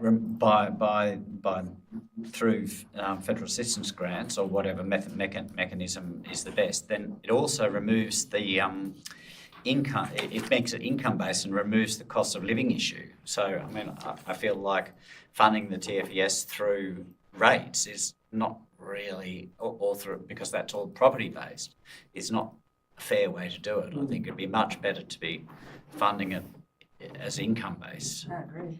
So I'm suggesting, I guess, that we add into our submission that we, as local government, want to push for funding through, I think it's the National Specific Purpose Payments method, which are specifically made for major areas like public health, fire, education, all those sorts of things. Okay.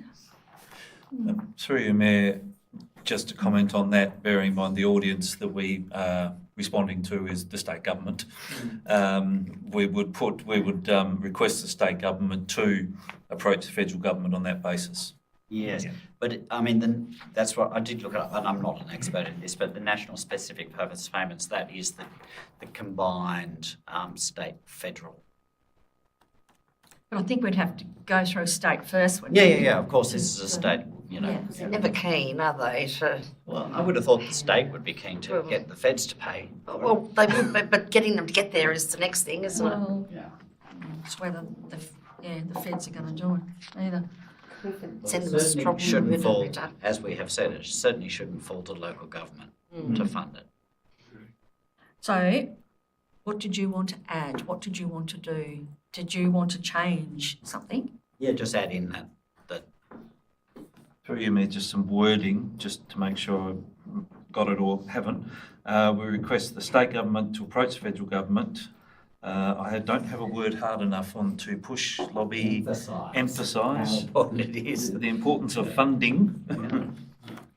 Critical importance of funding. I mean, it is important, and through the national specific purposes of payments rather than funded through local government. They may not listen, but if we may as well give our opinion. if you don't ask, you don't know. That's right. You know. Okay. Does the so you moved that, didn't you? You moved that for me. So are you happy with that comment on there as well? Yes, I am. Thank you, Mayor. Lovely. Can I say something? Are we happy with that? Pardon? Waiting for the mayor to stop Can so we I let can him, ask can you we a let him question. talk? Because it's really weird that he hasn't said very much. Thank you, Mayor. Yes, you Can I ask a question? So how much of this, and this is probably general counsel, how much of this is sort of a strengthening of the Fire and Emergency Services Commissioner's role relative to the work that we do within council in emergency management and knowing our own communities and working with all the volunteers? Is it sort of a power grab to some extent? Or? Well, it is. So, Yeah, I won't term it as a power grab, but certainly a consolidation. So you've got But it will sweep up what we one do. and a coordinated approach through the fire and emergency services. As it is proposed, councils would be responsible for funding the local units, but they are managed through the SES, which will be a division of the TFES in the future. So the council's involvement in Municipal Emergency Management Committee, emergency management planning, that all stays.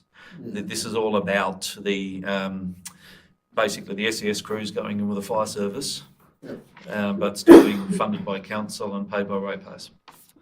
And it could work In out addition to the additional rate charging that will go back to TFS, did I notice somewhere potentially $40,000 increases and stuff like that? So that doesn't stay with us, that goes back to a central That's right. pot. which That's right. will be Council, largely we are a collection agency and on that behalf will of the state largely government. spent in municipal areas because most of the fire and emergency stuff here is done by the erstwhile volunteers who live in the community and aren't paid officers. So that's my they're concern. guided by the ones that are. Well, the one, whereas if I live in Hobart, I'll be serviced by a truckload of paid officers. You probably And pay then bigger rates. Well, but do we? Is that, yeah, so that would be the interesting thing, because these are massive proposed rate jumps for. Through you, Mayor, How the service will improve. they're not as high as the previous proposal, which they I'll say it, have thrown into the too hard basket and just only done a half job of the process of combining the SES with the Tasmania Fire Service. I'd just like to see how much of the economic benefit is going to stay in where the rates are raised by us.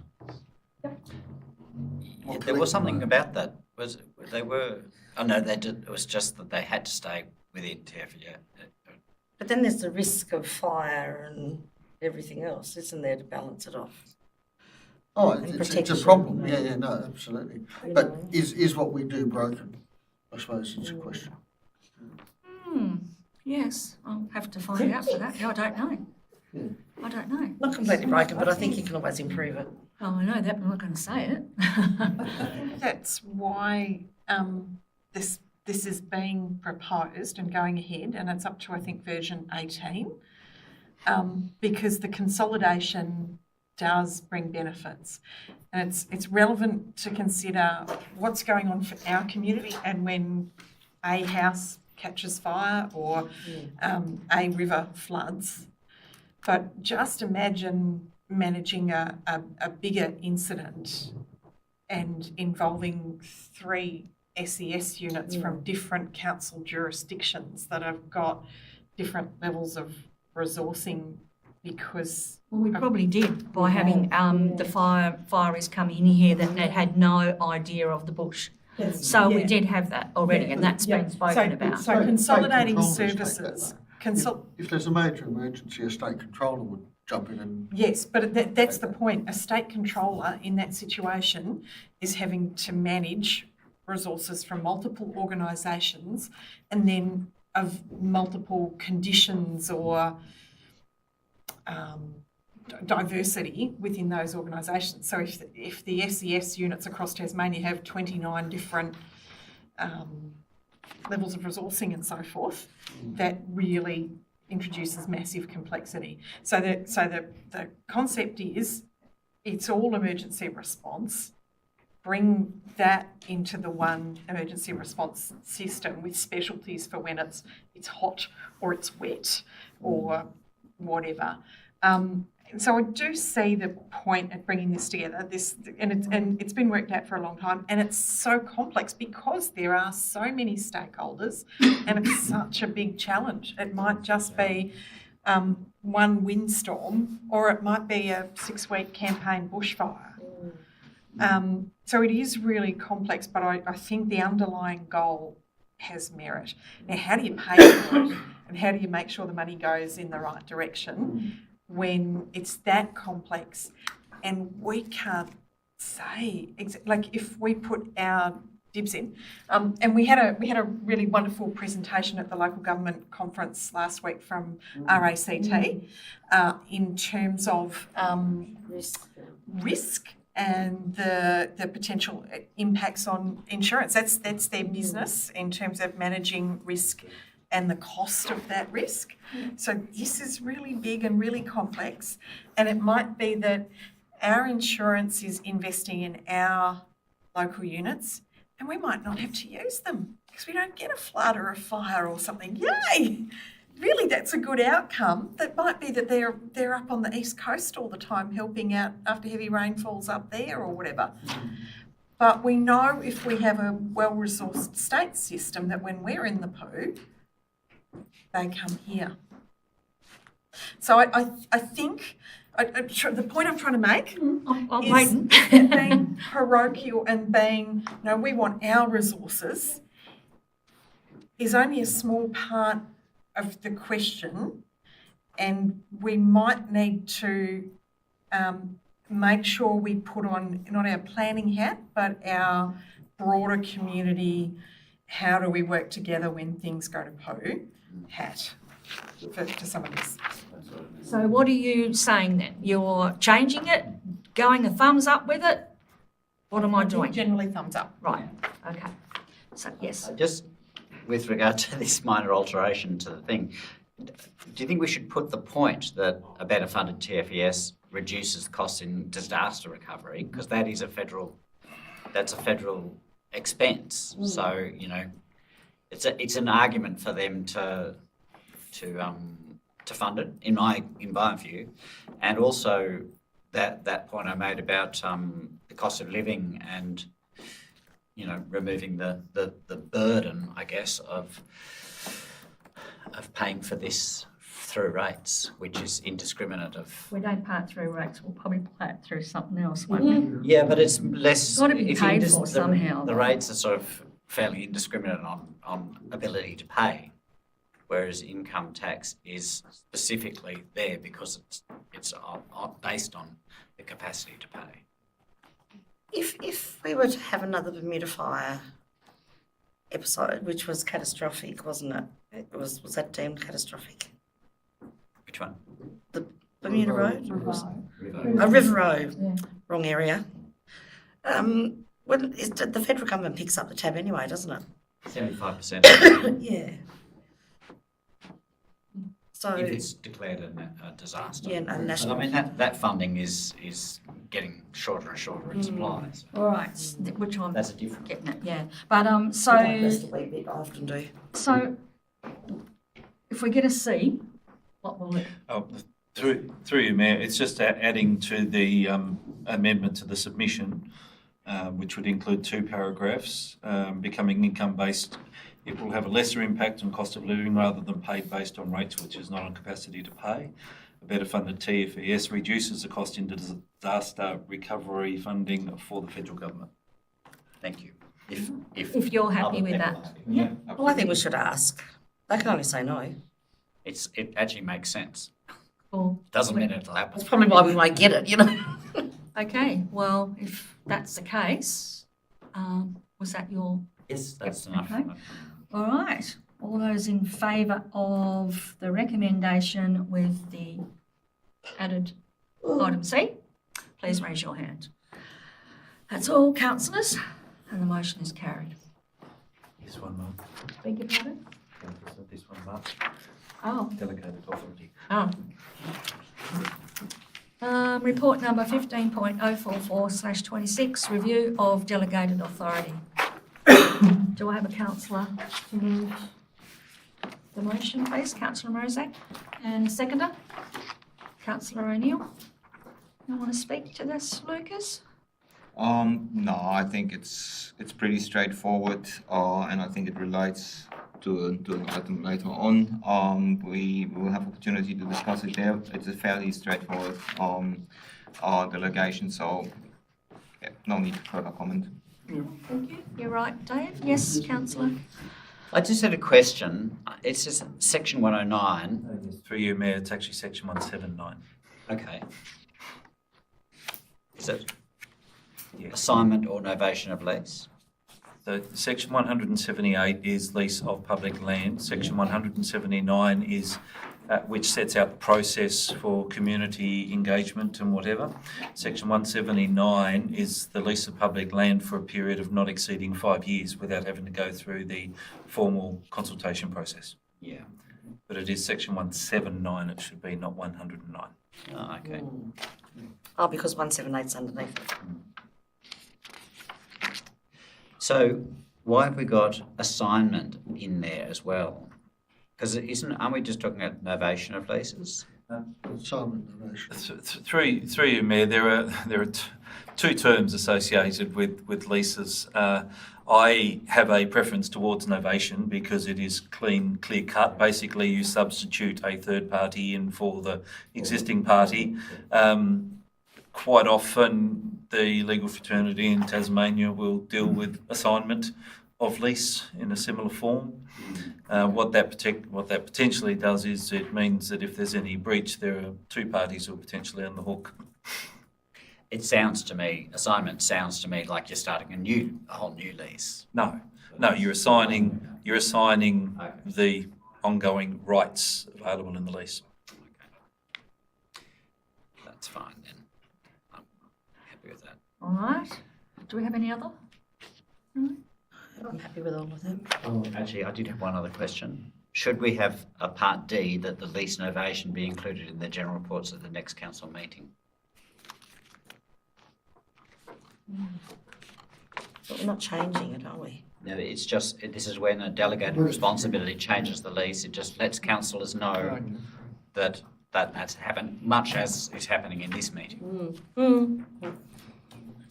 We wouldn't have to have it in there. It's just, it could be in the general reports. It's just, Through you, Mayor, you do receive the lease table enclosed, so that's the appropriate place for it. fine. Yeah. But maybe just making a note that it's happened, I guess, rather than making it clear that it has, that has changed. So are we adding in? What are we adding? Through you, Mayor, it would just be paragraph D that the fact of a lease novation or assignment be included in the general reports at the next meeting. You agree with that one? Yep, I think that's a sensible change. Yeah, well, good, thank you. Yep. All right, so that was okay by Lucas and David. So, okay, do we have any? Proper. Do you want to finish with that, Lucas? Do you want to? I'm happy, thank you, Mayor. All right, well, all those in favour, please raise your hand of the recommendation plus the D. Yep, okay. That's all, councillors. The motion is carried. Report number 16.013/26, financial report, July 26. Do I have refer a councillor the recommendation of this report? Do I have a councillor to move the motion, please? Councillor Jessup and Councillor Rozak. Thank you. Councillor Jessup? Mayor, not anything particularly interesting until probably the end of the first quarter anyway, so this is all just seems to be ticking along as it should be. Thank you. Do I have any other comments? No? Nothing else then, councillor? No? Okay. With that motion, all those in favour, please raise your hand. That's all, councillors, and the motion is carried. Report number 17.010/26, request for speed limit reduction, Kingfish Beach Road, Southport, slip site. I refer the councillor to the recommendation. Do I have a councillor to move the motion, please? Councillor O'Neill, yes, and Councillor Gibson. Councillor O'Neill? Yep, usually I'm against reductions in speed limits, but I can change my point on this one. I think it's a short stretch of road and makes sense. Thank you. Thank you. Do I have any other? Yes. I had a question. I mean, it looks to me like there's only likely to be one passing of cars ever in peak hour at maximum. is there the width within the road for a car to pull to the side to let one through, or is it in the event that happens, or? Can we come through? Through you, Mayor, that's the importance of making sure there's adequate side distance. Yeah. It's like similar to a bridge, single-line bridge situation that people expect to give way for the coming traffic and put side of the road, which there's an adequate roadway, because that's what the Kingfish Beach, the majority of the Kingfish Beach is a two-lane bi-direction road. So there's adequate weights for people to pull over, provided there's adequate side distance. That's the reason why the speed limit need to be dropped to 30 to reduce the side distance required, given it's a sharp bend. Yeah, You mean in case somebody ignored the rules and went through? Yeah, there's still, like you're saying, there is still, if they Enough do. off the verge, yeah. You can see it in the photo. And I guess the other thing is the crash barrier that's on the inside of the curve, that's on the area that's at risk of collapse, is it? I believe. So, but it has to sort of stay there, in my understanding, so that you can get the sight lines around the inside. Seems like I guess.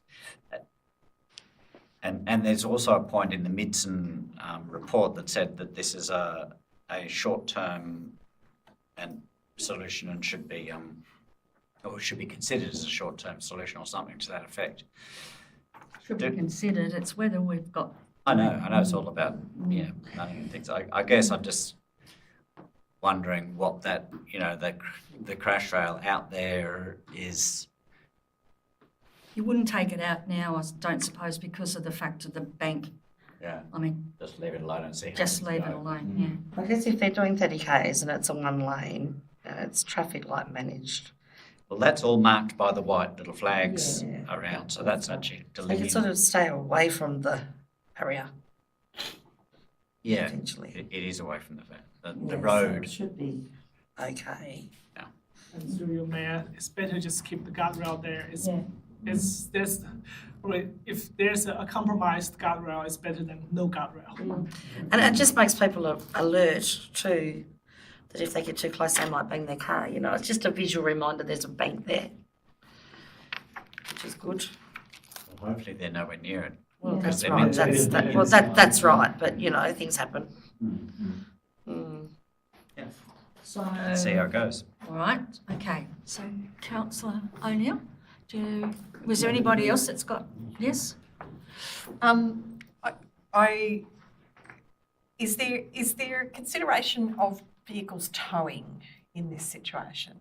Yeah, because we know there's a boat ramp, that's the reason why we've talked about this, about the reasons why, and we're not reasons why it's going to a one lane. So it's a boat ramp at the end of it, Amy, so yes, there is. And I should imagine you would have took into account towing. That's one of the reasons the land, the speed, the side distance need to be considered. And also, when people towing, they generally traveling at a lower speed, but also acknowledging they probably need a longer braking distance. Okay, do I have any other comment on that one? Otherwise, I'll go back to you, Councillor O'Neill. Okay, well, I'm going to put that motion forward. All those in favour, please raise your hand. All councillors, and the motion was carried. Report number 18.015/26, Food Safety Annual Report 2026. I refer council to recommendation of this report. Do I have someone to move the motion, please? Councillor Armstrong, and seconded Councillor Robertson. Councillor Armstrong. No, good, thanks, Mayor. Do I have any others? Any other questions, or for or against? No? Okay. I'll put that forward then. All those in favour, please raise your hand. That's all councillors. The motion is carried. Report number 18.016/26, recreational water quality Annual Report 2026. I refer council to the recommendation of this report. Do I have a councillor to move the motion, please? Councillor Gibson and Councillor Robertson. Yes, Councillor Gibson? Yeah, I mean, it seems like, based on the results we've had over the last quite long time, it's all been pretty good. I'm slightly nervous about going into an El Nino year with warmer waters, but I guess to counter that, I'm consoled that if there is any results over the 140, whatever it is, mils per 100, whatever the terminology is, then it'll jump straight back to weekly sampling. So Correct. there was a question about whether, I think maybe Councillor Robertson was asked that, about whether we need to cover other areas. But otherwise, no, I think it's a good saving, and we'll see how it goes again. Yeah. Yes, Councillor.